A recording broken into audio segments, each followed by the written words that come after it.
টাকা নিয়ে তারেকের হযবরল নীতি, টাকায় তারেকের হযবরল অবস্থা। শিরোনামটা দেখে অনেকে ভিন্নভাবে দেখতে পারেন। আমি আসলে বলতে চাইছি তারেক রহমান কিভাবে টাকা নেবেন, দিবেন, পরিচালনা করবেন। তিনি কি শহীদ প্রেসিডেন্ট জিয়াউর রহমানের সাথে সততার সাথেই বাংলাদেশের অর্থনীতিকে সততার উপরে, পেশাদারিত্বের উপরে, মানুষের কল্যাণের জন্য ছেড়ে দিবেন, নাকি ক্ষমতার জন্য ব্যক্তি স্বার্থে বাংলাদেশের অর্থনীতিকে পরিচালনা করবেন? তবে সম্প্রতি অনেকগুলো পত্রিকায় অনেকগুলো খবর এ বিষয়ে উদ্বেগ প্রকাশ করা হয়েছে। যদি একটি দুটি খবর হতো তাহলে মনে হতো উদ্দেশ্যপ্রণোদিত, ভুল, অথবা তারেক রহমানকে বদনাম করার জন্য করা হয়েছে। কিন্তু অনেকগুলো পত্রিকায়, এই যে দেখেন, এই সবগুলো পত্রিকায় বাংলাদেশের অর্থনীতি নিয়ে হযবরল অবস্থা প্রকাশ করেছে, উদ্বেগ প্রকাশ করেছে।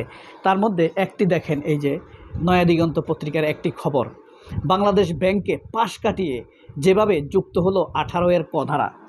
অর্থাৎ বাংলাদেশের অর্থনীতিতে 18 ক ধারা নতুন করে যুক্ত হয়েছে। এখানে যারা ব্যাংক লুটপাট করেছে শেখ হাসিনার সময়ে, হাজার হাজার কোটি টাকা লুট করে, ঋণ করে, বিদেশে পাচার করে পালিয়ে গিয়েছে, তারা আবারও কিছু অর্থ দিয়ে এই ব্যাংকগুলোর মালিক হতে পারবে। এটা আমাদের সাধারণ মানুষের জন্য যেমন টেনশনের, তেমনি জ্ঞানী গুণী অর্থনীতিবিদদের জন্য বিষয়টি অত্যন্ত টেনশনের। এই পত্রিকাগুলোর হেডিং আপনাদেরকে একটি একটি করে শোনাবো।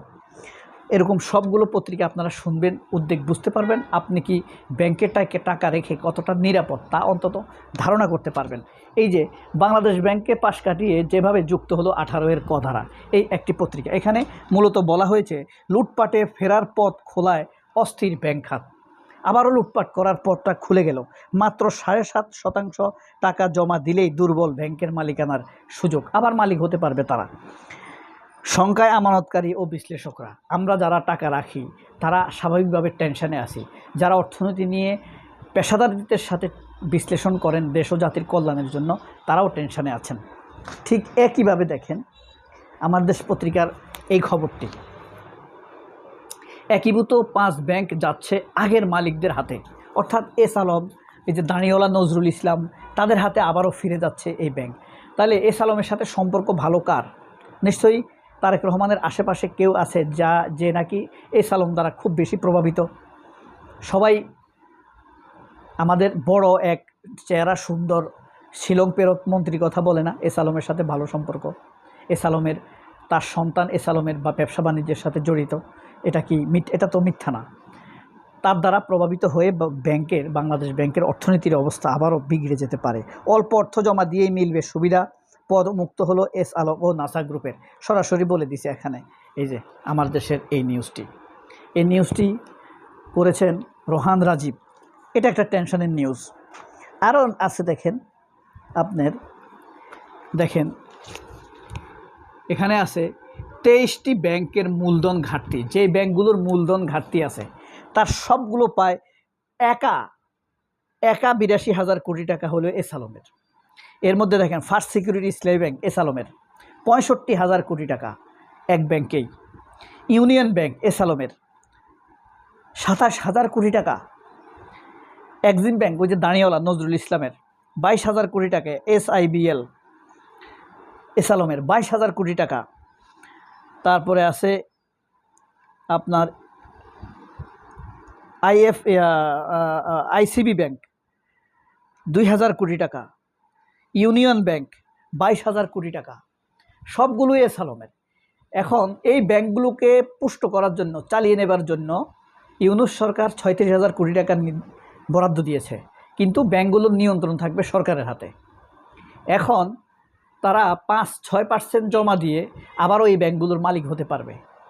এটা একটা ভয়ঙ্কর ব্যাপার। তাহলে ওই 36,000 কোটি টাকা ইউনূস যে দিয়েছে সেগুলো কোথায় যাবে? সেগুলো তো আমাদের টাকা রে ভাই।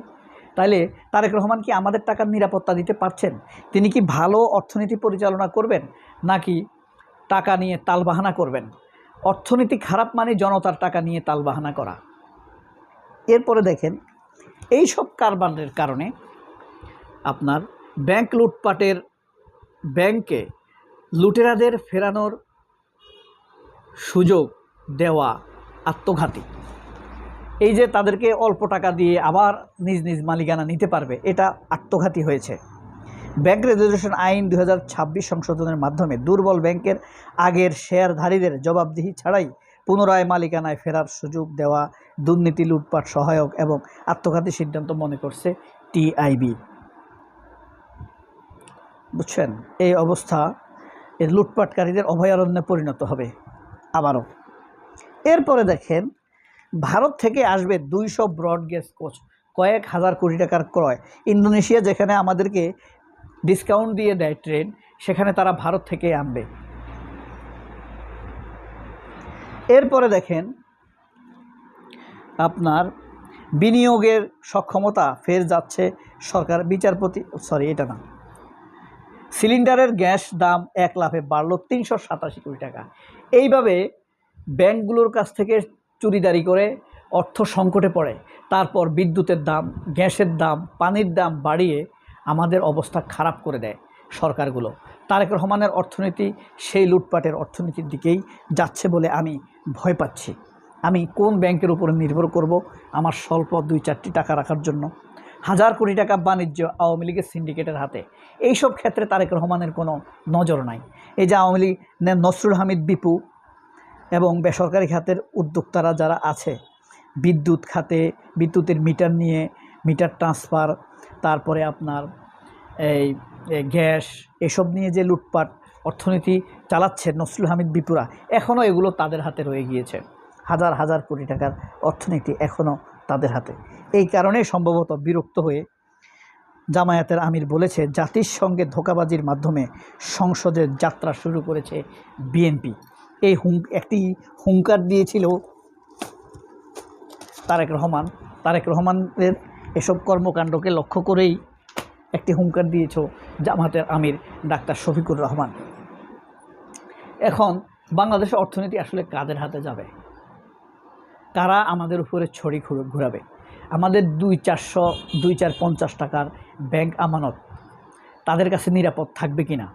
আবারও লুটপাটকারীদের হাতে যে ব্যাংকে তুলে দেওয়া হচ্ছে, বাংলাদেশের টাকা পয়সার আমানতদারিতা তারেক রহমান সেভাবে রাখতে পারবে কিনা? রাষ্ট্রের দায়িত্ব সে নিতে পারবে কিনা? অর্থনীতির ব্যবস্থাপনা যদি ঠিক না থাকে তাহলে কোনো কিছু ঠিক থাকবে না। এখানে আবারও লুটপাটকারীরা টাকা লুটপাট করবে। সেই ঘাটতি পূরণের জন্য এই আমাদের গ্যাসের বিল বাড়বে, বিদ্যুতের বিল বাড়বে, পানির বিল বাড়বে, গাড়ির ট্যাক্স বাড়বে। তাহলে মানুষের আবারও সেই নাবিশ্বাস উঠে যাবে, মানুষ বিরক্ত হবে, রাস্তায় নামবে। আর এইসব ভয়েই বাংকার এবং সুড়ঙ্গওয়ালা বাড়ি নির্বার কথা ভাবতে হবে। সবাই অনেক ভালো থাকবেন। আল্লাহ হাফেজ। আসসালামু আলাইকুম।